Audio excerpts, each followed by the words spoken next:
Om Swastiastu, perkenalkan saya Karina Chandra, NIM 19026111055. Saya merupakan dokter muda yang saat ini berada di Departemen Anestesiologi dan Terapi Intensif FK UNUT, RSUP Sanglah Denpasar, periode 15 Juni 2020 sampai dengan 28 Juni 2020. Pada kesempatan kali ini, saya akan menjelaskan mengenai shock hipovolemik. Sebelumnya kita harus mengetahui terlebih dahulu apa definisi dari shock. Jadi, shock itu merupakan suatu sindrom klinis yang terjadi akibat gangguan hemodinamik dan metabolik yang ditandai dengan kegagalan sistem sirkulasi untuk mempertahankan perfusi yang adekuat ke organ-organ vital tubuh. Di mana ini merupakan suatu kondisi yang fisiologis, ditandai dengan gangguan penghantaran oksigen secara sistemik akibat berkurangnya perfusi jaringan, dan umumnya diakibatkan oleh karena menurunnya tekanan darah. Di mana pada kondisi shock ini, kebutuhan oksigen itu lebih besar dari penghantaran oksigennya. Pada kesempatan kali ini kita akan membahas mengenai shock hipovolemik, di mana outline-nya itu adalah yang pertama kita akan menjelaskan mengenai shock yang tadi sudah dibahas, kemudian pembagian jenis-jenis shock-nya, berupa shock kardiogenik, shock hipovolemik, shock distributif, dan yang terakhir adalah shock obstruktif. Nah, untuk shock hipovolemik sendiri nanti kita akan membahas mengenai etiologi, patogenesis, manifestasi klinis, dan klasifikasinya, serta penata laksanaan dari shock hipovolemik berupa penanganan dan terapi cairannya. Yang pertama adalah pembagian shock. Jadi pembagian shock seperti yang tadi sudah dijelaskan, terdiri atas shock kardiogenik, shock hipovolemik, shock obstruktif, dan shock distributif. Yang pertama kita akan bahas kali ini adalah shock kardiogenik. Jadi shock kardiogenik ini adalah suatu shock yang disebabkan oleh karena penurunan cardiac output atau curah jantung akibat gangguan pompa jantung pada keadaan volume intravaskular yang cukup, di mana biasanya ini disebabkan karena penyakit pada kardiak itu sendiri seperti infak miokard, miokarditis, kardiomiopati, ataupun gangguan katup jantung. Kemudian selanjutnya adalah shock hipovolemik. Jadi shock hipovolemik ini merupakan suatu shock yang disebabkan oleh karena kehilangan cairan intravaskuler yang umumnya berupa darah ataupun plasma. Di mana kehilangan cairan ini bisa disebabkan karena pendarahan yang hebat, ataupun karena trauma yang menyebabkan perpindahan cairan atau ekstravasasi ke ruang tubuh non-fungsional, dan bisa juga disebabkan oleh karena dehidrasi berat, seperti pada luka bakar ataupun pasien yang mengalami diare yang berat.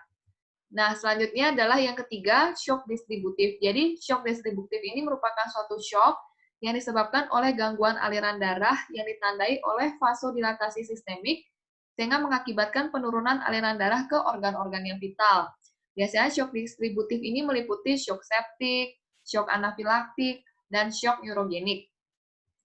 Kemudian shock yang terakhir adalah shock obstruktif. Jadi shock obstruktif ini disebabkan karena terganggunya mekanisme aliran balik darah oleh karena meningkatnya tekanan intratorakal atau terganggunya aliran keluar arterial jantung, bisa terjadi karena adanya emboli paru pada pasien atau karena tension pneumotoraks ataupun karena hipertensi pulmonal, ataupun keduanya oleh karena obstruksi mekanis. Nah, selanjutnya kita akan membahas mengenai etiologi dari shock hipovolemik. Jadi, shock hipovolemik ini bisa disebabkan oleh karena dua hal, bisa karena pendarahan ataupun yang non-pendarahan atau non-hemoragik. Nah, untuk penyebab yang shock hipovolemik karena pendarahan, itu biasanya terjadi pengurangan volume darah di bagian intravaskuler. Penyebab utamanya itu bisa terjadi karena trauma ataupun penyebab perdarahan masif lainnya, sehingga di mana perdarahan ini menyebabkan penurunan dari filling pressure dan venous return.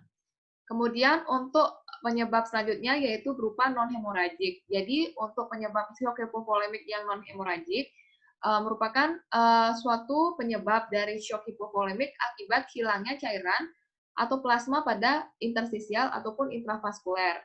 Adapun penyebab utamanya bisa disebabkan oleh karena pasien tersebut mengalami dehidrasi, kemudian bisa juga pada luka bakar yang berat, pasien yang sering muntah-muntah yang berat, ataupun pada pasien yang mengalami diabetes insipidus.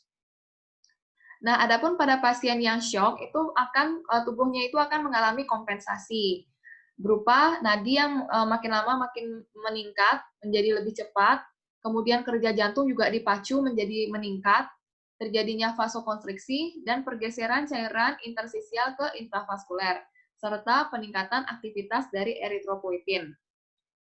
Nah, berikut merupakan patogenesis dari shock hipovolemik, di mana yang kita jelaskan kali ini itu adalah mengenai etiologi shock hipovolemik dari sisi pendarahannya.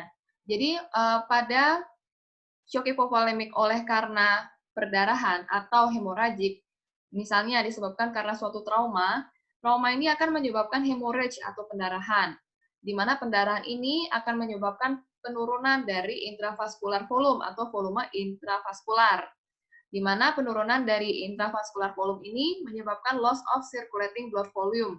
Jadi, mengalami pengurangan atau hilangnya volume darah yang bersirkulasi di dalam tubuh. Sehingga hal ini juga bisa menyebabkan penurunan dari venous return dan otomatis membuat penurunan dari tekanan venous circulation. Sehingga akibatnya itu akan mengalami penurunan dari JVP. Kemudian, loss of circulating blood volume ini juga akan mengakibatkan terjadinya shock hipovolemik, sehingga perfusi organ menjadi tidak efisien atau insufisiensi organ perfusion. Nah, yang mana ini akan menyebabkan manifestasi klinis pada organ-organ yang mengalami kegagalan tersebut. Misalnya adalah pada kulit, di mana kulit apabila tidak diperfusi dengan baik, otomatis akan menyebabkan manifestasi klinis pada pasien berupa akral yang dingin dan ada mottled pada bagian kulitnya atau bintik-bintik. Kemudian perfusi organ yang berkurang pada bagian otak, yang mana otak itu seperti kita ketahui bahwa merupakan organ yang penting sekali dalam tubuh, itu akan menyebabkan terjadinya cerebral hipoksia atau hipoksia pada otak. Sehingga klinisnya akan menyebabkan pasien mengalami penurunan kesadaran atau loss of consciousness.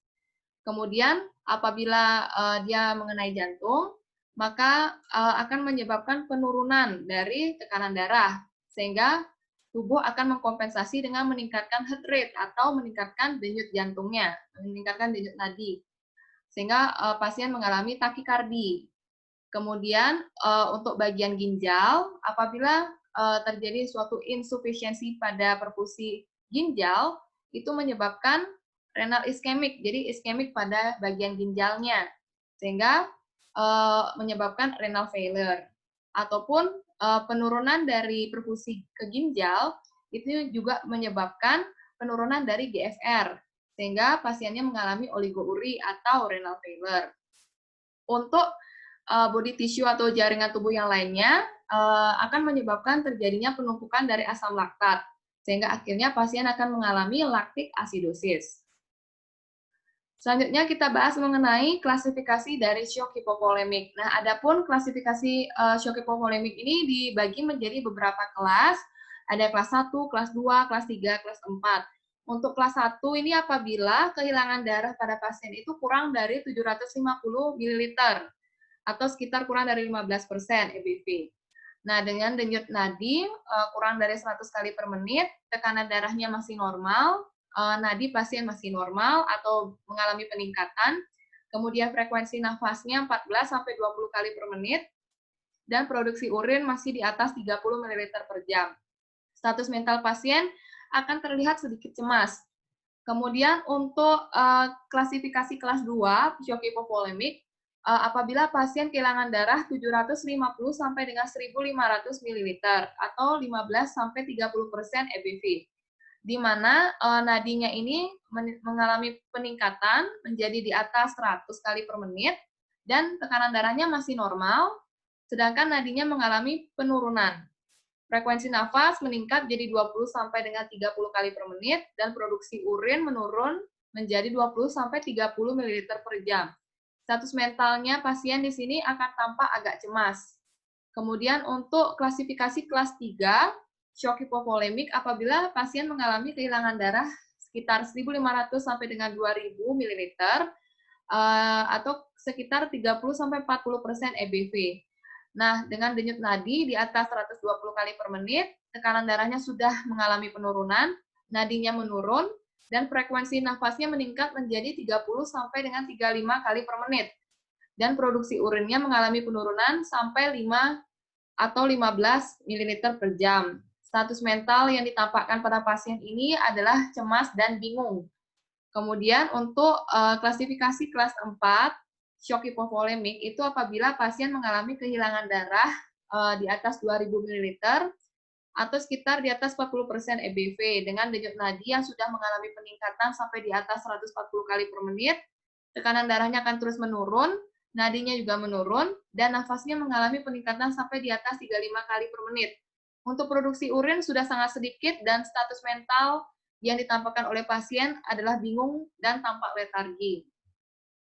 Nah, untuk mendiagnosis pasien selanjutnya, untuk yang mendiagnosis pasien mengalami shock hipovolemik ini seperti biasa ditegakkan mulai dari anamnesis, pemeriksaan fisik, dan pemeriksaan penunjang. Yang pertama adalah anamnesis. Biasanya kita akan menanyakan mengenai gejala-gejala yang muncul pada pasien. Nah, gejala yang muncul ini bergantung pada jumlah cairan yang hilang. Adapun beberapa gejala umum pada pasien biasanya adalah seperti bibir pucat, lemah, nafas yang cepat, berkeringat, akralnya dingin, dan penurunan pengeluaran urin hingga penurunan kesadaran. Kemudian untuk pemeriksaan fisik biasanya tanda umum yang terjadi berupa penurunan tekanan darah, suhu tubuh yang menurun, peningkatan nadi, respirasi juga mengalami peningkatan di sini, mata tampak anemis, bibir pucat hingga sianosis, kulit yang pucat, dan turgor kulit kembali lambat, akralnya dingin dengan kapilari refill time di atas 2 detik, serta penurunan urin output.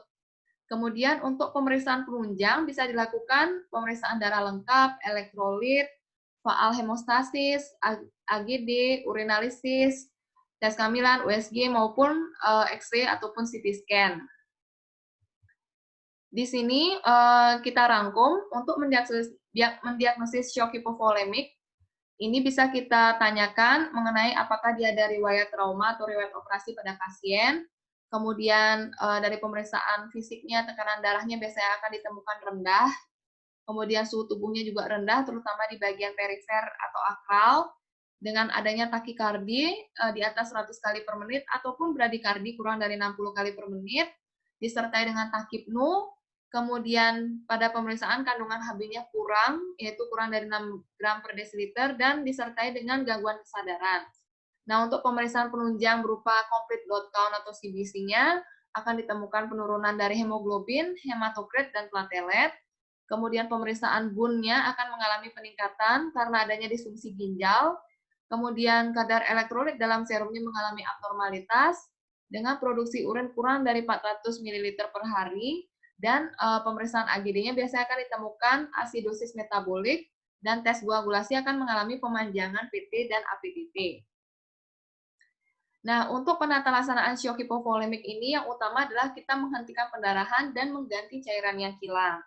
Adapun beberapa step yang bisa kita lakukan adalah yang pertama, kita tata laksana awal pasien yang mengalami shock hipovolemik dengan melakukan ABCDE serta respon pasien terhadap terapi.